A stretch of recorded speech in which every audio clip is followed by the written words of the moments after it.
The chairperson is to try and stop somebody in the middle of their discourse.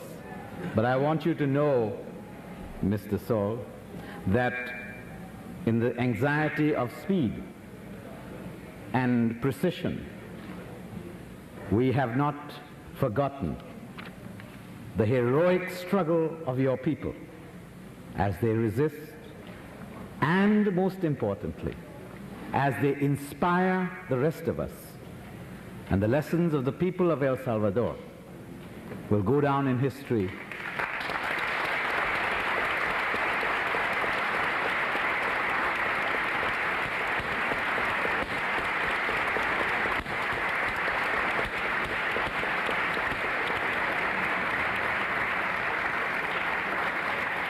So please convey to your people that we here at least are asking you to continue the struggle. The next speaker is somebody that I will not attempt to introduce, only to give you an anecdote. In Algeria, some time ago, I met with and discussed some problems with SWAPO people who had come up from Namibia, and in the contingent were about 6 women. One of the women was shot during the struggle, and she had come and recovered there, and we had finished our seminar, and I was going back the next morning, coming back here, and about 12 o'clock at least, she said, by the way, I want you to do me a favor. For some reason, she was quite convinced that I was a Jamaican, and then said, you know, I would like you to take a message.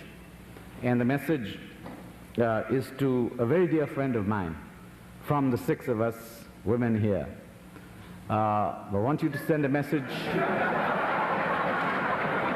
to Micheal Manley. I said, sure, I'll be glad to. And you know, one of the things he did for us is that he invited us to his country and taught us how to type, file, and do all kinds of important things that we'll have to go back to do. And I just wanted him to know that, you see, even in his office, in the Prime Minister's office, he has to try and restructure and reorganize his office internally. And if ever Namibia becomes independent, we'll be glad to come and help him. This was 12 o'clock. I couldn't have the heart to tell her that Micheal Manley was no longer the Prime Minister. And so I said, yes, my dear, I will deliver it to the Prime Minister. But that indicates to me what he represents. Micheal Manley dared to look horizontally instead of being dependent vertically.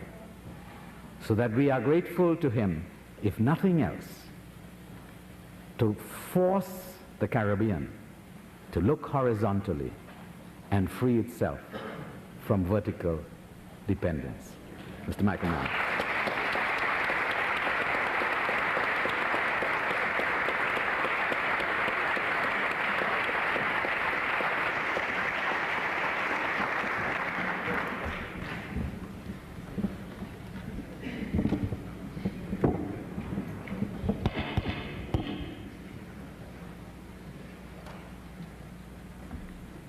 Brother Chairman, Mrs. Vera Rubin, other distinguished participants, and my brothers and sisters, I began my participation in this conference with something of a shock.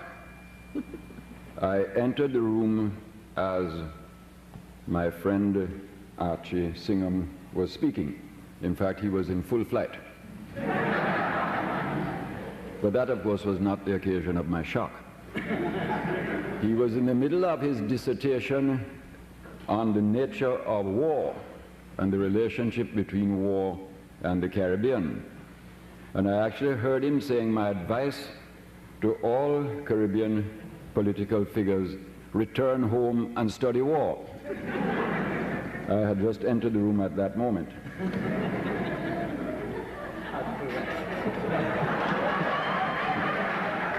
Apart from the fact that I realized immediately that I was misplaced.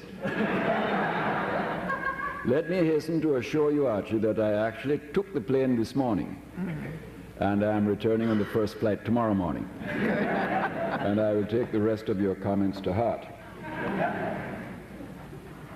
The second comment that I would like to be permitted, if I may, is to endorse Ricky Singh's suggestion of George Lamming as a chairman of Caribbean People.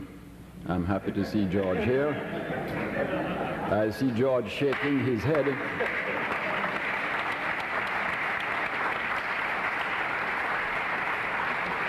But I do say in all sincerity that I think it's an interesting idea, and I can think of no better choice, though I'm sure George will not thank me for that endorsement.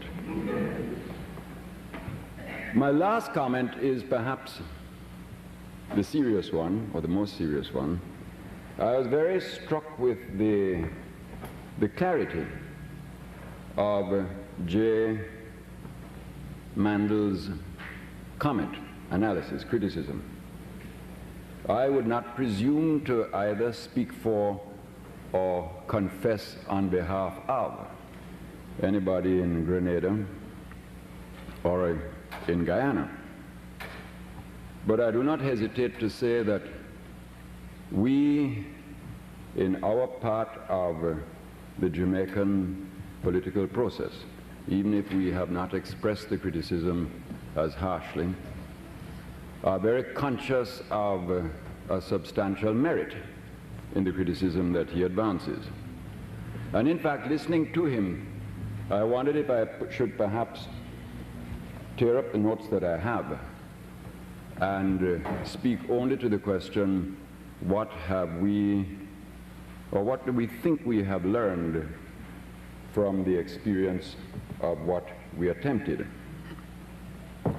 And perhaps I can find a way, with your permission, Mr. Chairman, to weave a type of rejoinder into my comments. Mark, I'm not sure how exhausted you all are.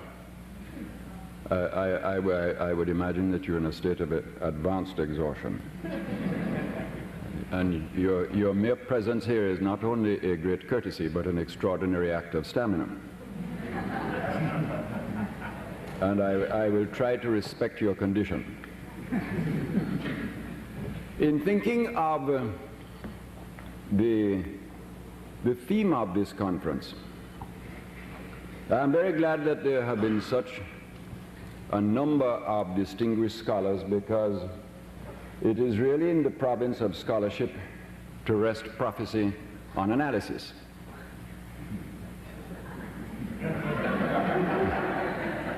And I, who am merely a working political activist, really could not trespass into the 21st century.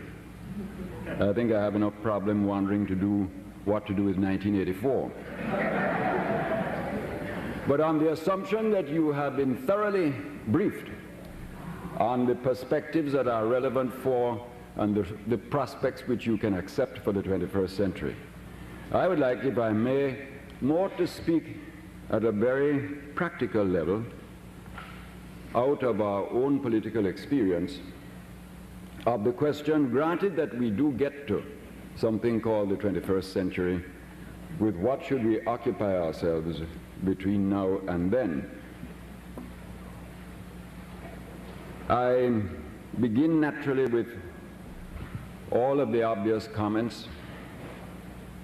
One is very conscious that, speaking of the Caribbean region, that you are speaking of some 50 million people, which is a potentially viable aggregation of souls, but divided into no less than 30 countries and nation states, therein lying one of our problems. I therefore have no difficulty whatsoever, have always felt profoundly that it is impossible to conceive of ultimate viability in the Caribbean outside of the context of regional integration. that I take for granted. One is interested in the fact that our region played such a profound part in the past, in the whole of that process that led to the capital accumulation that was a foundation of the Industrial Revolution. And it's very interesting, in a sense perhaps ironic, that the Caribbean region, which contributed so much to European economic development 2-3 centuries ago, should now once again be on the world stage, but in a different context, a strikingly different context. Because when we look at the region, I think that we can isolate perhaps 3 things that are immediately significant and each profoundly problematic. The first is that perhaps more than any other part of the world, the Caribbean is now the heart of that foreign exchange crisis that besets and bedevils the third world. Secondly, we are interested in that we show a certain political creativity in the search for new political and economic forms, strategies, answers, if you will, each of which itself becomes an immediate flashpoint of international pressure, controversy, and action. And thirdly, of course, we are, I suppose, as much as any part of the world, illustrative of the problem of small countries trying to exercise sovereignty in the presence of an aggressive and pervasive hegemony. So if we look at those things as, in a sense, providing the indicators of our situation, let us see if we can proceed very quickly from the dominant realities, which are obvious, to responses that are taking place, and then to what I really would like to talk about, which is the political problem, the political response that is possible. I do so reminding you that we cannot all operate on the assumption that we work in our particular country in what I might call a framework of revolutionary simplicity. Most of us operate as political activists in extremely complex political environments that have flowed from complex political and social history. Nor can we base our tactics on assumptions, however justified and however idealistically desirable, of significant change in the international environment. Therefore, we face this reality that in looking at the problem of development in the region, we have to take account of enormous political complexity. It is a reality with which we must deal, and we have to take into account a given international environment which is predominantly hostile to our interests and our possibilities. In fact, it was Lucille Mayer who spoke very eloquently